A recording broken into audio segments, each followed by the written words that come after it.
नमस्ते। आज की हमारी चर्चा ना एक बहुत ही आम सी चीज पर है, वो 2 मिनट वाले नूडल्स। पर रुकिए, हम यहाँ कोई कुकिंग शो नहीं कर रहे हैं। दरअसल सुंदरपुर नाम के एक गांव में नूडल्स का ये साधारण सा पैकेट एक ऐसी गहरी सामाजिक और आर्थिक खाई को उजागर करता है जिसे देखकर आप हैरान रह जाएंगे। आज हम सुविधा, ताकत और गरीबी के बीच के उस फासले को समझेंगे जिसे हम अक्सर अनदेखा कर देते हैं। तो चलिए शुरू करते हैं। अब देखिए, इस पूरी कहानी को समझने के लिए ना जरा इन दो तस्वीरों की कल्पना कीजिए। एक तरफ है एक भूखा थकाहारा मजदूर जो अपनी पीठ पर 50 किलो चावल की बोरी उठाए हुए हैं, और ठीक उसी के सामने एक अमीर घर का बच्चा जो जिद कर रहा है कि उसे बस 2 मिनट में बनने वाले वो स्वादिष्ट नूडल्स चाहिए। सोचिए, ये कोई आम तुलना नहीं है, ये दो बिल्कुल अलग अलग दुनियाओं की कहानी है, और यही आज की हमारी चर्चा का मुख्य आधार है। स्रोत बताते हैं कि सुंदरपुर गांव दिखने में किसी जन्नत से कम नहीं है। ऊंचे ऊंचे पहाड़ और मानो गीत गाती हुई नदियां, सुनने में कितना अच्छा लगता है ना। लेकिन इस खूबसूरत नज़ारे के ठीक पीछे एक बहुत कड़वी सच्चाई छिपी है। मोहन नाम का एक मजदूर है जिसकी जिंदगी एक टूटी फूटी बस्ती में कटती है। उसके लिए इस प्राकृतिक सुंदरता का कोई मतलब नहीं है, क्योंकि उसका हर दिन बेबसी, कंगाली और कमर तोड़ देने वाली थकान में ही बीत जाता है। तो सबसे पहले बात करते हैं इनके रहन सहन की। एक तरफ गांव की सुंदरता है तो दूसरी तरफ एक टूटी हुई जिंदगी। आइए इन दोनों वर्गों के रहने की जगह के बीच का फासला देखते हैं। आप अगर ध्यान दें तो इनके जीने के तरीके में जमीन आसमान का फर्क है। गरीब मजदूर बेचारे तपती धूप और धूल मिट्टी में अपनी पूरी जिंदगी निकाल देते हैं, और दूसरी तरफ अमीर वर्ग के वो ठंडे, वातानुकूलित और चमचमाते हुए घर, वो बाहर के मौसम की मार से बिल्कुल सुरक्षित हैं। उनका फर्श इतना साफ होता है कि एक मजदूर के गंदे पैर उन्हें किसी बड़े खतरे की तरह लगते हैं। मतलब जो लोग उनके लिए काम करते हैं वो ही उनके घरों को गंदा करने वाले समझे जाते हैं। अब इस रहन सहन के पीछे जो सबसे बड़ी ताकत है वो है पैसा, आर्थिक सत्ता। आइए समझते हैं कि कैसे गरीबों की मजबूरी का इस्तेमाल ये रसूखदार लोग अपने सस्ते श्रम के लिए करते हैं। जरा इस नंबर पे गौर कीजिए, 50। ये सिर्फ एक नंबर नहीं है, ये उन चावल की बोरियों का वजन है, 50 किलो, जिसे मोहन को अपनी पीठ पर लाद कर ले जाना पड़ता है। और वो भी तब जब वो खुद भूख से तड़प रहा हो, कमजोरी से उसके पैर कांप रहे हों। सोचकर ही रूह कांप जाती है ना। ये शारीरिक शोषण की इंतहा है। और इसके बाद आता है ये आंकड़ा, सिर्फ 2 रुपए। मोहन का बच्चा तेज बुखार से तप रहा है और उसे दवाई के लिए बस 2 रुपए चाहिए। लेकिन विडंबना देखिए, दिन रात 50 किलो की भारी बोरियां ढोने के बावजूद भी ये मजदूर अपने बीमार बच्चे के लिए 2 रुपए तक का खर्च नहीं उठा सकता। लेकिन कहानी यहीं खत्म नहीं होती। अब जरा इस 200 के आंकड़े को देखिए। होता क्या है कि मोहन को कमजोरी की वजह से चक्कर आ जाता है और उसके हाथ से दाल का एक पैकेट जमीन पर गिर जाता है। बस इतनी सी बात पर लाला करोड़मल नाम का अमीर सेठ उस पर सीधे 200 रुपए का जुर्माना ठोक देता है।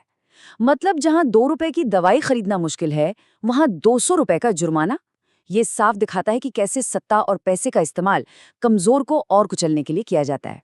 सेठ लाला करोड़मल की सोच कैसी है, इसे समझने के लिए उनका ये एक वाक्य ही काफी है। व्यापार में दया नहीं, मुनाफा देखा जाता है। ये कोई छुपी हुई बात नहीं है, बल्कि उस अमीर वर्ग की सीधी सच्ची सोच है जहां मजदूर सिर्फ एक मशीन है। इंसानियत या भावनाओं की वहां कोई जगह ही नहीं है।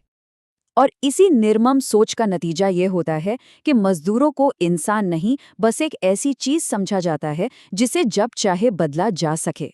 जब मोहन इस शोषण से तंग आकर नौकरी छोड़ना चाहता है तो सेठ बड़ी ही बेरुखी से कहता है कि उसे सड़क पर 100 और मजदूर चुटकियों में मिल जाएंगे। और सच कहूं तो यही वो मानसिकता है जो गरीब ग्रामीणों को हमेशा एक खौफ में रखती है, रोजगार छिन जाने का खौफ, भूखे मरने का खौफ।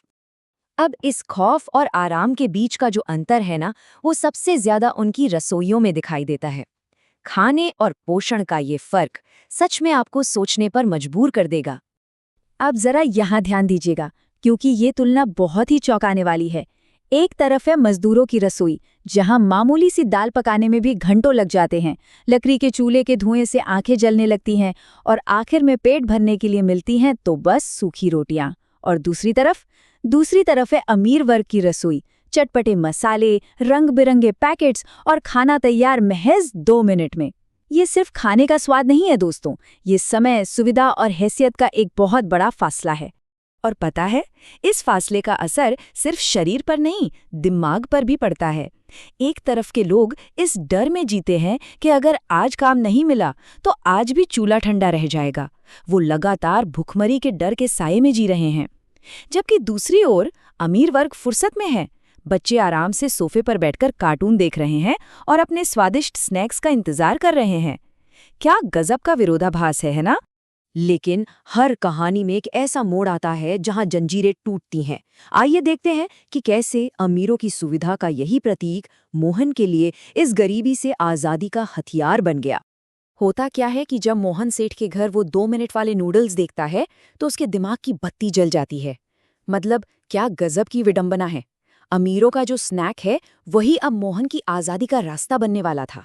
वो तुरंत समझ गया कि भूखे मुसाफिर ढाबों पर घंटों खाने का इंतजार करते हैं। अगर उन्हें 2 मिनट में कुछ गर्मा-गर्म मिल जाए तो बात ही क्या है। इसका रंग बिरंगा पैकेट, इसकी महक, ये सब ग्राहकों को खुद खींच लाएगा। उसने सोच लिया कि इसी सुविधा को वो आम लोगों तक पहुंचाएगा और इस दलदल से बाहर निकलेगा। और ये देखिए कि मोहन ने कितने कमाल की रणनीति बनाई। सबसे पहले उसने उस शोषण वाली नौकरी को लात मार दी। फिर कबाड़ी वाले से एक पुराना टूटा हुआ ठेला खरीदा और रात भर जागकर उसे पेंट किया। इसके बाद उसने एक बहुत ही मास्टर स्ट्रोक खेला। लोगों के मन से डर निकालने के लिए 1 घंटे तक नूडल्स मुफ्त में चखने को दिए। और नतीजा, सिर्फ 45 मिनट के अंदर उसका सारा सामान बिक गया। ये दिखाता है कि अगर सही दिमाग लगाया जाए तो कुछ भी मुमकिन है। खैर, ये सफर उतना भी आसान नहीं था जितना सुनने में लग रहा है। शुरुआत में गांव वालों ने बहुत मजाक उड़ाया। उन्होंने नूडल्स को विदेशी मेढक का खाना और ना जाने क्या-क्या कहा। कुछ ने तो पीले केंचुए तक कह दिया। दरअसल लोग अपनी जानी पहचानी रोटियों को छोड़कर इस नई और अजीब सी दिखने वाली चीज से घबरा रहे थे। एक तरह का सांस्कृतिक टकराव था ये। लेकिन ये सारी घबराहट, ये सारा मजाक सिर्फ 45 मिनट में छूमंतर हो गया। जैसे ही मोहन ने वो फ्री टेस्टिंग वाली तरकीब आजमाई, लोगों का शक दूर हो गया। उस चटपटे स्वाद ने सारे सांस्कृतिक अवरोध तोड़ दिए और जैसा मैंने बताया, केवल 45 मिनट में सारा स्टॉक खत्म। बस उस एक छोटे से कदम ने मोहन की पूरी किस्मत पलट कर रख दी। तो आज की इस चर्चा के अंत में मैं आपको एक बहुत ही गहरे सवाल के साथ छोड़ना चाहता हूँ। सोच कर देखिए, क्या सुविधा तक पहुंच होना ही गरीबी और अमीरी के बीच का सबसे बड़ा अंतर है? समय की असली कीमत क्या है और कैसे थोड़ा सा नवाचार और जोखिम लेने की हिम्मत सदियों पुरानी गरीबी की जंजीरों को तोड़ सकती है? ये हम सब के लिए सच में विचार करने वाली बात है। आज के इस विश्लेषण में हमारे साथ जुड़ने के लिए आपका बहुत बहुत धन्यवाद। उम्मीद है ये सफर आपके लिए भी उतना ही ज्ञानवर्धक रहा होगा जितना कि मेरे लिए।